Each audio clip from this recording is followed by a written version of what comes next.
Praise the Lord. கர்த்தருக்கு ஸ்தோத்திரம். இன்றைய வசனம்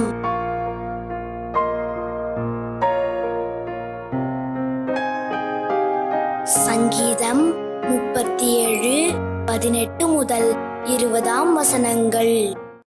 உத்தமர்களின் நாட்களை கர்த்தர் அறிந்திருக்கிறார். அவர்கள் சுதந்திரம் என்றென்றைக்கும் இருக்கும்.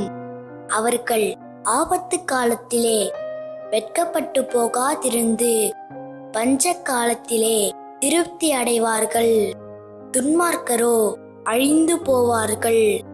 கர்த்தருடைய சத்துருக்கள் ஆட்டுக்குட்டிகளின் நினத்தை போல் புகைந்து போவார்கள்.